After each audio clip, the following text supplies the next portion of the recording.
तो हम सबको भक्ति बिना प्रयोजन की करनी चाहिए। प्रयोजन लेकर के अगर भक्ति की जाती है तो उस भक्ति से भगवान देता तो है लेकिन संकोच हो जाता है उसे।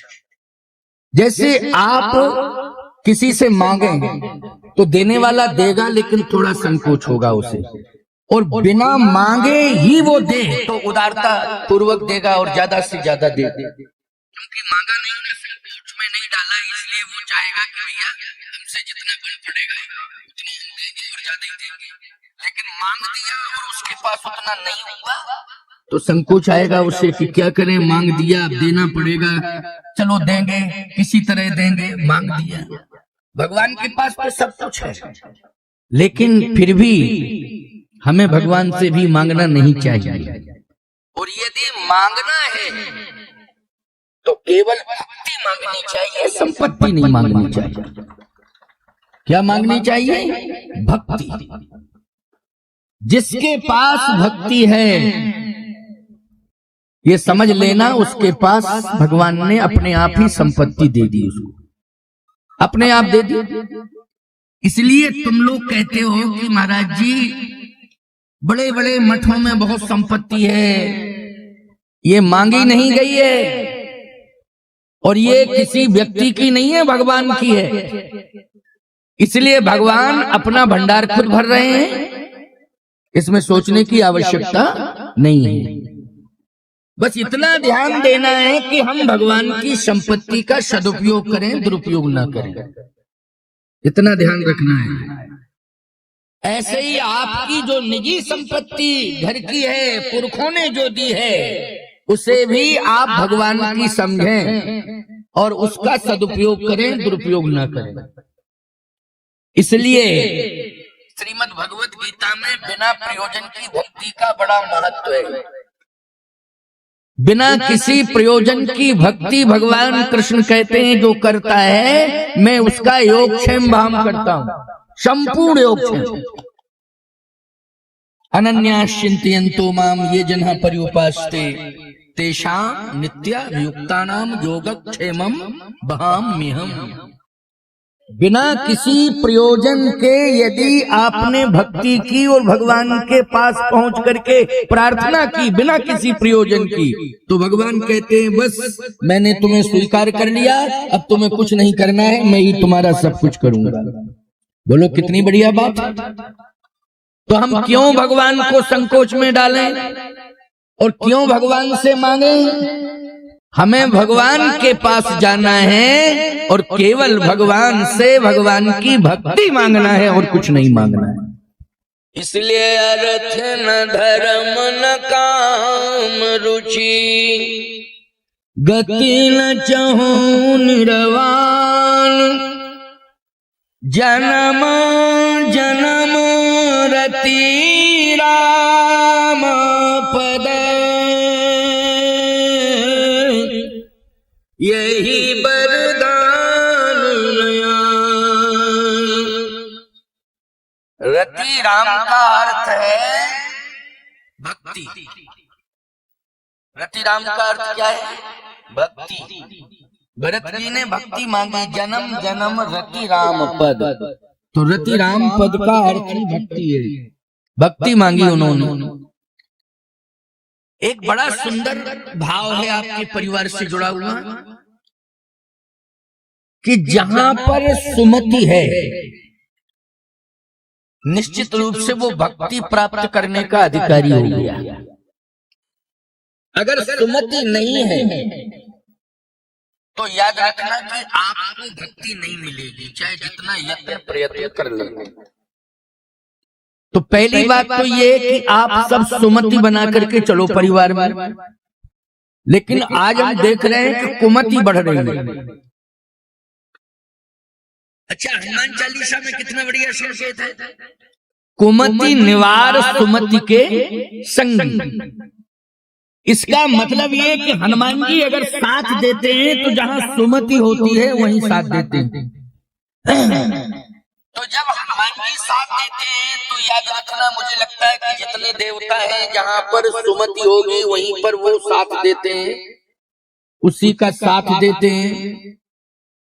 उसी का कल्याण करते हैं। जहां कुमति होती है तो चाहे जितना मंदिरों में जाते रहो, चाहे जितनी प्रार्थनाएं करते रहो, लेकिन अगर सुमति तुम्हारे परिवार में नहीं है, तुम बना करके नहीं चल रहे हो, तो कुछ भी नहीं मिलेगा। इसलिए मैं कहता हूं कि पहले परिवार में सुमति बना करके चलो, और जो सुमति में बाधा खड़ी हो रही है वो उसका मूल कारण है संपत्ति। भाई भाई में अगर विरोध है तो संपत्ति को लेकर के है, पति पत्नी में भी अगर विरोध है तो वो खर्चा को लेकर के है। किसको लेके? खर्चा को लेकर के, कि तुम मुझे खर्चा नहीं देते हो। काहे के तुम पति जब हमें खर्चा ही नहीं देते हो। एक बात बताओ, पति का जो है वो पत्नी का है, पत्नी का जो है वो पति का है। इसमें इस प्रकार का मतभेद है। खर्चा मांगना ही, पत्नी अपने अधिकार को खो रही है अगर पति से खर्चा मांग रही है। बोलो, अधिकार खो रही है कि नहीं खो रही है? सब कुछ तो पति का पत्नी के पास है और पत्नी का पति के पास है, फिर संपत्ति बीच में कहां से आ गई? इसका मतलब यह है कि तुम एक्स्ट्रा खर्चा मांगती हो तो पति पूछता जरूरत क्या है। बस यही खटर पटर शुरू। नहीं, मितव्यता बरतना। क्या बरतना है? मितव्यता। अगर मितव्यता जीवन में आ जाएगी तो जो संपत्ति है, लक्ष्मी है, उसका सम्मान होता है, सम्मान होगा। और यदि अपव्ययी जीवन हो गया तो लक्ष्मी का अपमान हो गया, याद रखना। इसलिए लक्ष्मी जी का सम्मान उस घर में होता है जिस घर में मितव्यता होती है। मितव्ययी बनो, अपव्ययी नहीं। दुरुपयोग नहीं करना है संपत्ति का।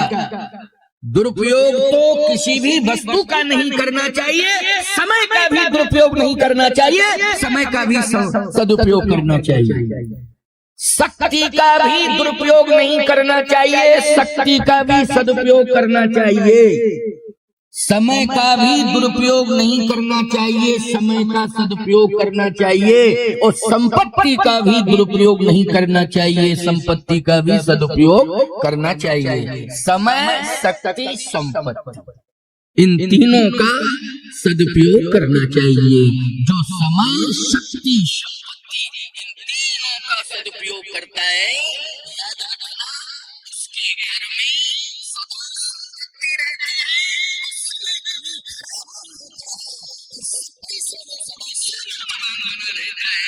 फिर उसका कोई कुछ बिगाड़ नहीं सकता है। ताकत उसके पास रहती है, उसके घर में रहती है। तीन का सदुपयोग, यही है राम का चरित्र, यही है भगवान कृष्ण का चरित्र, यही है हनुमान जी का चरित्र। शक्ति, समय, शक्ति, संपत्ति, इन तीनों का सदुपयोग किया है। अब एक बड़ा सुंदर उदाहरण है। श्री राम जी ने जैसे ही जन्म लिया तो जन्म के बाद उन्होंने समय का सदुपयोग किया। क्या? गुरु गृह गया पढ़न रघुराई। गुरुदेव के यहाँ पढ़ने जा रहे हैं। बोलो, गुरु के पास आप पहुंचेंगे तो समय का सदुपयोग होगा कि दुरुपयोग होगा? सदुपयोग होगा। गुरुदेव के पास जा रहे हैं।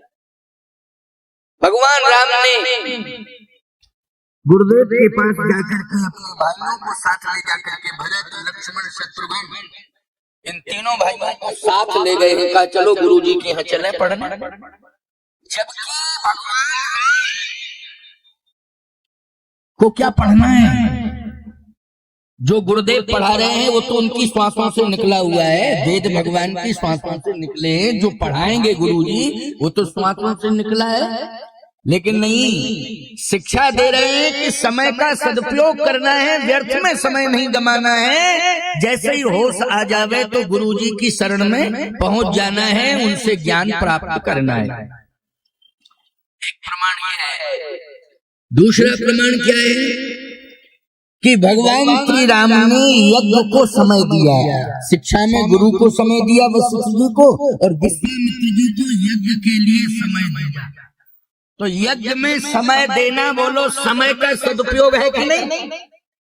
यज्ञ में समय देना, जितने कार्यकर्ता हैं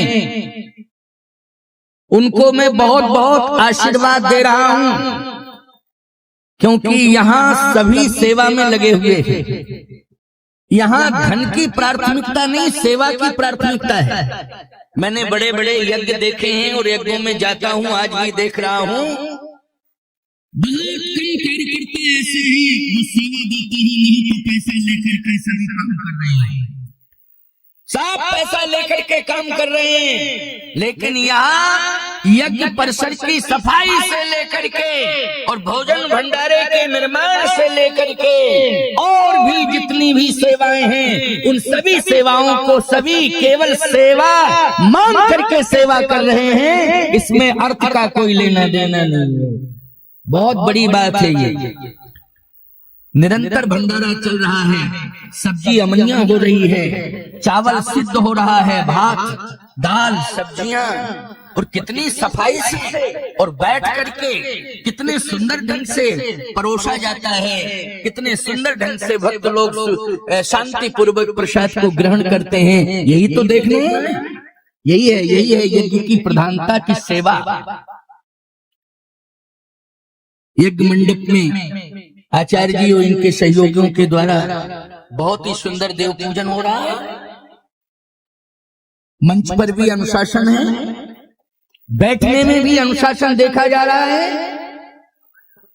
इतनी बड़ी संख्या में माताएं बैठी, बहुत शांति से बैठी, कहने की जरूरत नहीं पड़ रही है। यही तो अनुशासन है। आप सभी पुरुष दीर्घा में बैठे हुए हैं, आप सभी अनुशासन बना के चल रहे हैं, यही देखा जाता है, होना भी चाहिए। हमारे तिवारी जी ने विश्व प्रकाश बैठा हुआ है, इसने बच्चे को पढ़ाया है, उसको क्यों, बहुत अच्छा विद्वान है ये लड़का। स्वामी जी शंकराचार्य जी पुरी वाले महाराज जी की सेवा में रहा है ये लड़का, संस्कारी। पुरी वाले शंकराचार्य जी की सेवा सब नहीं कर पाएंगे प्यारे, जो संस्कारी होगा और जो दृढ़ संकल्पी होगा वही कर सकता है, क्योंकि उनके रोम रोम में सन्यास भरा हुआ है ना। ऐसी बात नहीं, बड़े अच्छे दिव्य महापुरुष हैं और आयु में भी श्रेष्ठ हैं, सन्यास परंपरा में भी वो बहुत आगे हैं, क्योंकि अति वृद्ध हो गए हैं शंकराचार्यों में, इस समय अति वृद्ध हैं। हमारे सभी शंकराचार्य अच्छे हैं, दिव्य हैं, सभी परंपरागत अनुशासित हैं। सभी शंकराचार्य जो है, किसी शंकराचार्य पर किसी भी प्रकार का कोई टिप्पणी करना ये अनुचित है। शंकराचार्य के ऊपर टिप्पणी करने का अर्थ है सनातन पर टिप्पणी करना, और हम सनातनियों को तो कम से कम इस बात पर विचार ही करना चाहिए कि जो सनातन के मेरुदंड हैं संत आचार्य परमाचार्य धर्माचार्य, उनके प्रति हमारा समर्पण होना चाहिए, ये हमारे संस्कार होने चाहिए। आजकल धर्म विरोधी लोग बहुत ज्यादा बवाल उबाल मचाते हैं, ये धर्म विरुद्ध आचरण है। इस प्रकार से अनर्गल प्रलाप करना ये उचित नहीं है। इसलिए हम लोगों को आज सावधान होने की जरूरत है। तो मैं चर्चा कर रहा था कि आप सबको विचार करना है, अपना व्यवहार बदलना है और अपने सद्विचारों को सुदृढ़ बनाना है, तभी हमारे जीवन का कल्याण होगा, तभी हमारा परम कल्याण होगा। तो भक्ति क्या है? भक्ति है राम चरणार बिंदु में हमारी लती हुई, यही भक्ति है। भक्ति के बहुत से लक्षण हैं, लेकिन इस भक्ति को आप सहज रूप से कर सकते हो। अच्छा, इस भक्ति की जो महिमा बताई है भरत जी ने बताई, और भरत जी जैसा ना कोई संत है, भरत जी जैसा ना कोई साधक है, भरत जी जैसा कोई तपस्वी भी नहीं है। भरत जी ने इस भक्ति की बड़ी महिमा बताई।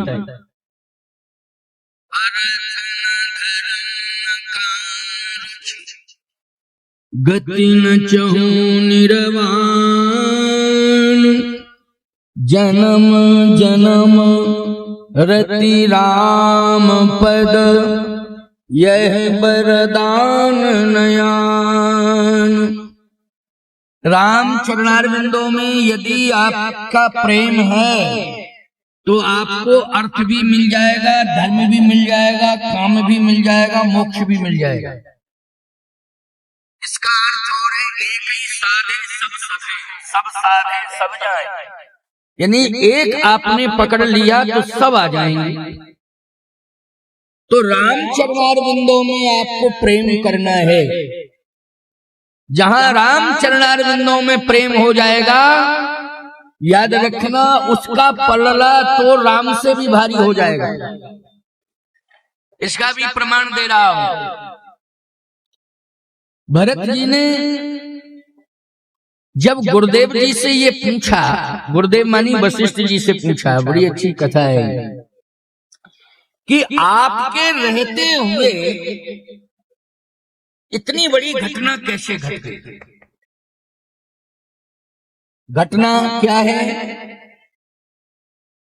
श्री राम जी का वनवास और चक्रवर्ती सम्राट का महाप्रयाण। आप चाहते तो राम जी को, प्रभु राम को रोक सकते थे और अयोध्या के सम्राट चक्रवर्ती महाराज दशरथ के प्राण को बचा सकते थे, लेकिन आपके आंखों के सामने ये हुआ तो मैं समझ नहीं पा रहा हूं ऐसा क्यों हुआ है। तो वशिष्ठ जी ने एक ही बात कही, सुनहु भरत भावी प्रबल, बिलख कहूं मुनिनाथ, हानि लाभ जीवन मरण, जस अप जस विधि हाथ। ये सब राम के हाथ में है। तो जब राम के हाथ में है तो भरत घर में क्या करता?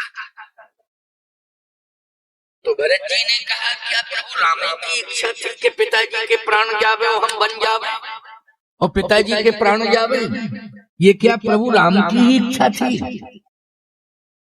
वशिष्ठ जी ने कहा भरत, पिताजी के प्राण गए हैं, इसका रहस्य तुम्हारे पिताजी ने ही कर दिया है, इसलिए इसमें शंका करने की आवश्यकता नहीं। जैसे कोई व्यक्ति मर रहा है और मरने के पहले अपना बयान दे रहा है तो मृत पूर्व बयान प्रमाणित माना जाता है। क्यों भाई? मरने वाला जब खुद ही मरने के पहले बोल रहा है तो फिर उसमें शंका करने की कोई आवश्यकता नहीं है। तो भरत जी ने कहा कि मेरे पिताजी ने मरने के पहले क्या बयान दिया था? वशिष्ठ जी बोले वो तुम्हारी माता जी ने सुना है। अगर तुम अपनी जन्म देने वाली माँ से बात नहीं करते हो तो तुम्हारी बड़ी माँ जो कौशल्या माँ है, बड़ी माँ, उनसे पूछो, उनसे पूछो कि मरने के पहले मरने का कारण क्या बताया। ये गुरु चेले में बातचीत हो रही है और बड़ी महत्वपूर्ण बात है, इसको ध्यान से सुनना। रामायण का ये प्रसंग है, रामचरितमानस का। भरत जी ने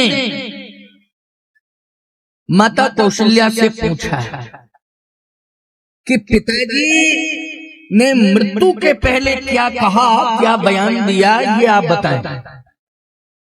कौशल्या जी ने कहा मेरे से कहा है और मैंने खूब सुना है और ये कहकर के ही प्राण त्याग दिया।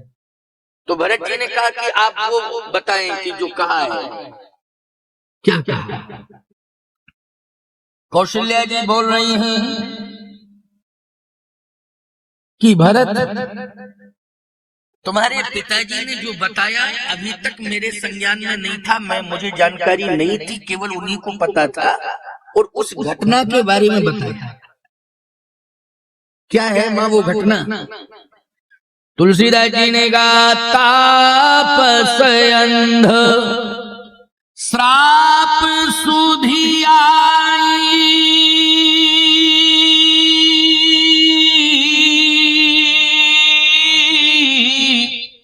ओ कौशल्य ही सब कथा सुनाई।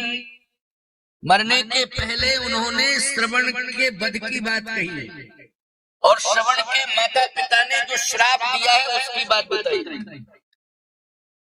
कि कौशल्या आज मुझे श्रवण की लाश दिखाई दे रही है। श्रवण के माता पिता मेरे पास बैठे हैं, रो रहे हैं, माथा पटक रहे हैं और कह रहे हैं कि दशरथ, जैसे पुत्र के वियोग में तड़प तड़प करके मैं प्राण त्याग रहा हूं, वैसे ही तुम भी पुत्र के वियोग में तड़प तड़प करके प्राण त्यागोगे और तुम्हें त्यागना पड़ेगा। और आज वो कह रहे हैं कि प्राण त्यागो त्यागो त्यागो, और बस ऐसा कहते कहते कहते कहते प्राण त्याग दिया। अच्छा बोलो, ये सत्य घटना है ना? सत्य घटना है। इस बात को महाराज दशरथ ने जब घटना घटी थी तो अपनी पत्नियों से छिपाया, कौशल्या जी को बताया नहीं, बताया।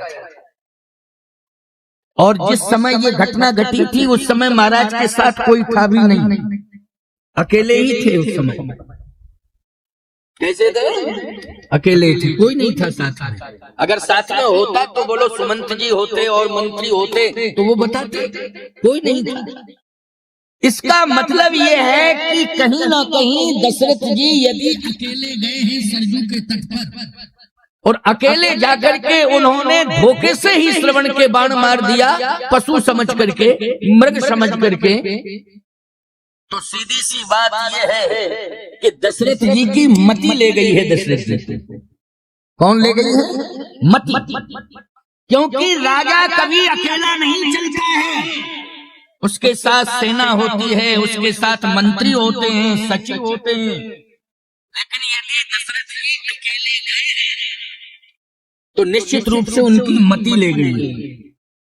एक कथा आपने सुनी होगी, दशरथ जी राम जन्म के कारण बन गए। राम का जन्म हुआ है तो माध्यम कौन बने हैं? दशरथ जी।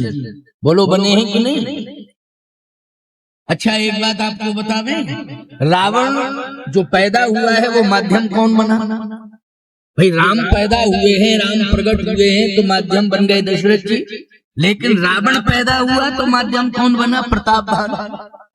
यही रावण बन गया अगले जन्म। प्रतापभान भी विंध्याचल में सचिवों के साथ, मंत्रियों के साथ, सेना के साथ गया, लेकिन जिस समय शिकार के पीछे भागा तो उसने सबको रोक दिया कि कोई मेरे साथ नहीं जाएगा, मैं अकेले जाऊंगा। इसका मतलब है कि उसकी मति ले जा रही है। प्रतापभान के साथ में सेना गई थी विंध्याचल में और सचिव मंत्री भी गए थे, लेकिन सबको रोक दिया उसने। जब भागा शिकार के पीछे तो सबको रोक दिया कि कोई नहीं जाएगा मेरे साथ में, मैं अकेला पीछा करूंगा। अब राजा आदेश देगा तो हिम्मत पड़ेगी किसी की कि तर्क वितर्क कर ले कोई कि नहीं नहीं सर रुकिए रुकिए, ऐसा नहीं होगा, मैं आपको नहीं जाने दूंगा, अकेले नहीं जाने दूंगा। नहीं नहीं, राजतंत्र में तो राजा ही सब कुछ था। प्रजातंत्र में मंत्री स्वतंत्र नहीं है, प्रोटोकॉल के अंदर रहना पड़ेगा उसे, क्योंकि प्रजातंत्र है वो, अकेले वो जा नहीं सकता है। कोई डिसीजन घेरे को तोड़ करके अकेले डिसीजन नहीं ले सकता है, उसको प्रोटोकॉल के अंदर रहना पड़ेगा। लेकिन राजतंत्र में राजा जो आदेश करता था उसका पालन होता था, चाहे उसमें लाभ हो चाहे उसमें हानि हो। इसलिए सचिव वैद्य गुरु तीन जो प्रिय बोले भय, आस राज धर्म तन तीन कर होत बे गई ना। प्रतापभान ने रोक दिया। यहाँ दशरथ जी का ये प्रमाण नहीं मिलता कि उन्होंने मंत्रियों को रोका हो और उन्होंने अपने सुरक्षा गार्डों को रोका हो। यहाँ तो ये प्रमाण है कि अकेले ही गए। जैसे दो घटना के बारे में वर्णन आता है, जब श्रवण कुमार का वध हुआ उस समय महाराज शिकार के लिए अकेले गए और जब राम जी का जन्म होना था तब गुरु जी के पास अकेले गए। उस समय भी किसी को साथ नहीं ले गए। जब राम का जन्म होना है उसके पहले अकेले गए गुरु जी के पास। एक बार भूपति मन माही,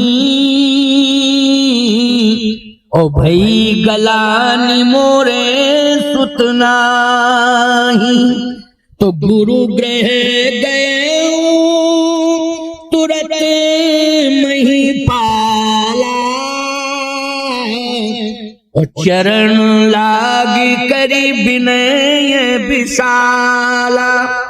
अकेले गए हैं, अकेले गए हैं, गिलानी को लेकर के गए हैं। अकेले गए हैं, गिलानी को लेकर के गए हैं। अच्छा, गिलानी को लेके गए तो वशिष्ठ जी ने क्या आशीर्वाद दिया? धर्म धीर हुई है सुतचारी, त्रिभुवन विदित भगत भय हारी। चिंता छोड़ो, अवश्य ही पुत्र होंगे, अवश्य ही होंगे।